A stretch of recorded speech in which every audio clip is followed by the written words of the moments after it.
We sail along to our next port of call, Sydney, Nova Scotia, on the easternmost tip of Cape Breton Island. This town grew significantly after the American Revolution because of its steel industry, and now has become a booming tourist location with its lovely waterside location, scenic landscapes, and down-home hospitality.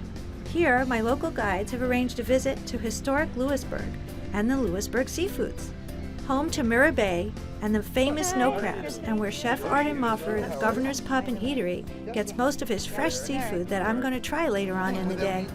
Before getting a Cape Breton lesson on how to properly eat snow crabs, my film crew and I get to take a tour of their packing process, shower cap, robes, and all. The crabs are rolled in on conveyor belts and sprayed, sized, passed to packers, weighed, cooked for 10 to 12 minutes, cooled for 20 minutes, brined for 30 minutes, dipped to remove salt, dipped again in a special glaze, sent to tables for packing, and then boxed. I even get to help with some of the sorting. These frozen crab legs can last a long time with that special glazing that's added to them. Now it's time to get my snow crab eating lesson and eat. Hi, Zita. Hi. Okay, I'm going to show you the Cape Breton way to eat a snow Cape Breton crab. way, okay, I'm ready. And you don't need any utensils the way I'm going to show you how to eat a snow crab. So you start off, take a section, and I like to break it apart. The snow crab, there's three main flavors and textures in the snow crab. The meat that's in the shoulder is a little more salty, Yeah. and stringier. Right. Then you have the leg meat, which is very good meat, but the claw is the best. creme de la creme. It is the Okay. best.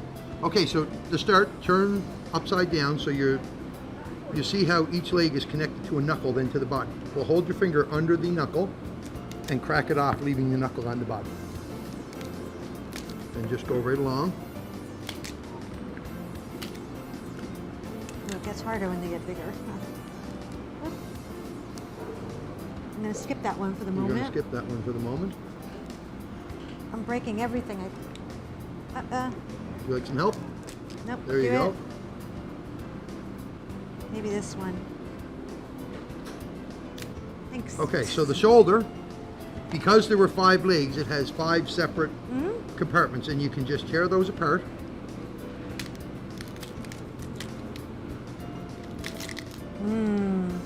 Wow, so much meat in here. There is a lot of meat in the shoulder that people don't realize. Okay, so now that you just take one piece of shoulder, and the cartilage that surrounds the meat, you can just tear that away. And you're left with Delicious. It's so sweet. sweet, a lot like my own self. Oh. But now you taste that's a little, not too salty, of course, you don't want too doesn't salty, taste but too it's a little salty. saltier than, so you can just dig it. Now here's the trick I'm going to show you.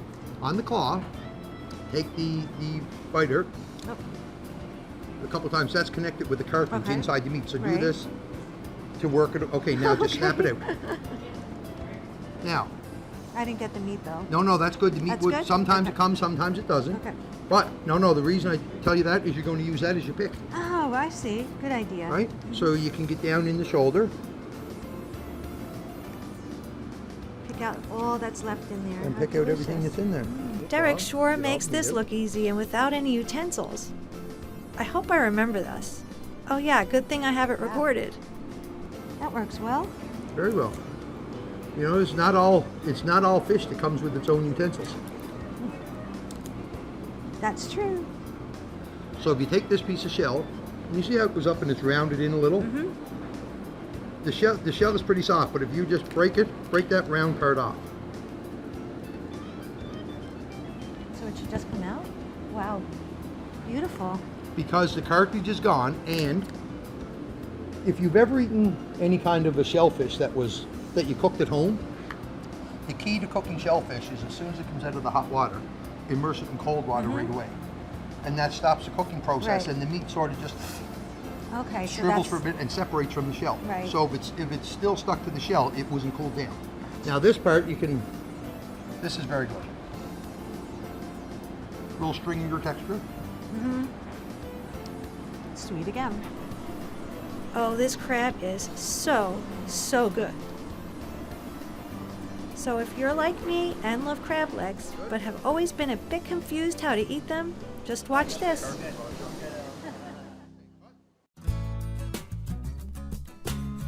Through my past and present travels throughout Canada, I've come to realize that reenacting and recreating life as it once was is a very typical and standard experience.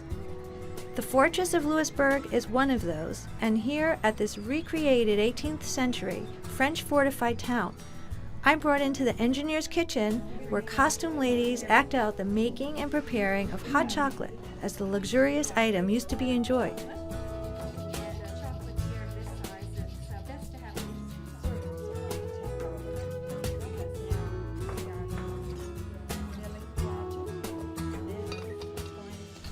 What a process, ladies. I better try it after all that hard work. It is. Little hot. Little hot, I'll be careful.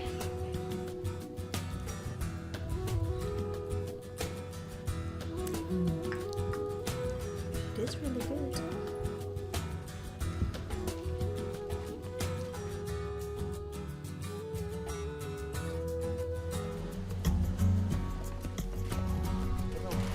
I'm ready for some lobster now.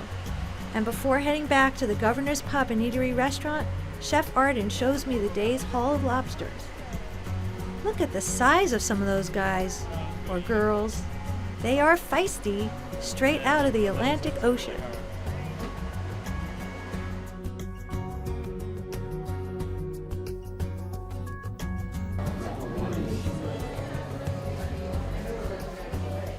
Back at the restaurant, the chef prepares his famous lobster roll, and I'm all geared up to eat it.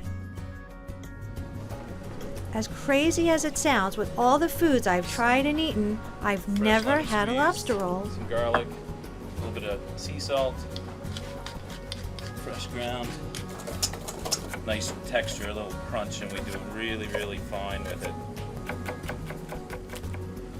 Now, this is a female lobster. You can tell by that it's flanned out, but the other way you can tell right here on the female, the legs are very soft, and as I always call it, the hips don't lie. They flan out on these. So the best way for these, for shucking the lobster, obviously, we just snap the tail off, snap those off. I reserve these to do a lobster bisque, snap the knuckles off, and I'll save those as well, and I use that meat in the lobster bisque. Cut them down the center.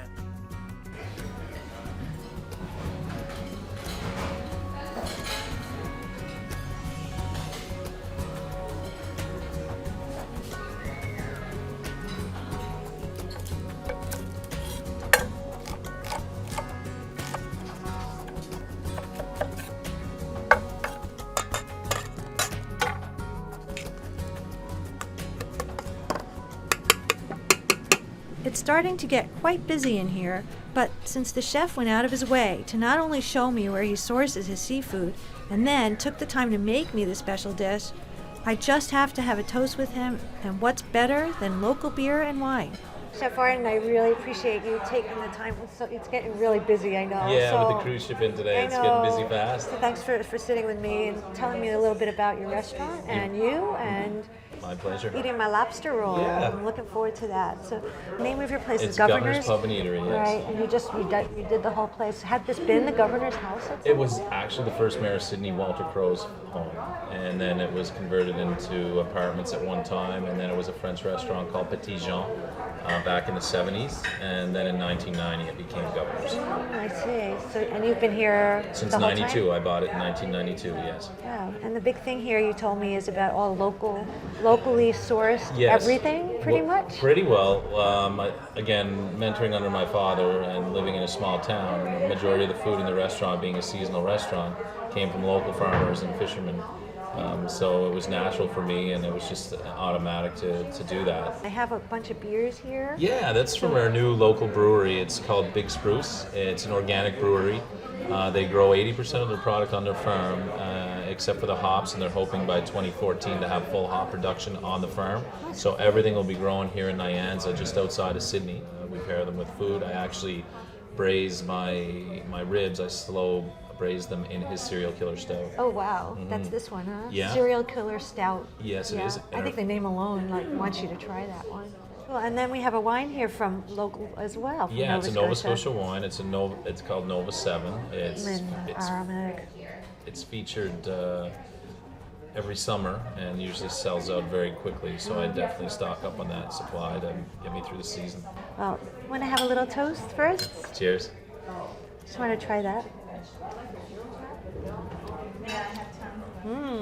Great. It's so sweet without overpowering your palate. Yeah, exactly. You know, it's really. I bet Pairs that's well. gonna be It'll pair fantastic. well with your lobster roll because in the lobster roll I do a lemon pepper aioli with it, so you'll get some strong citrus profiles in there as well as the pepper, and the sweetness will take that down for you. I finally take my first bite, and So all our breads, man, like is our it focaccias and our fantastic! Viennas, The lobster is our so tea fresh. I biscuits, can taste the our sea. porridge bread, our signature porridge bread, which is a bread that's made a lot And on in this maritime moist roll with the Scottish crunch from the roots. veggies, it's heavenly. So I see something on your jacket there that I'm kind of curious about. It says "Write Some Good." Yeah. So what is that? Right Some Good is a culinary event, an international culinary event that we do here on the island. This is our 3rd year running. We basically get international chefs on the top of their game. They're usually Michelin star rated or in local sustainability component.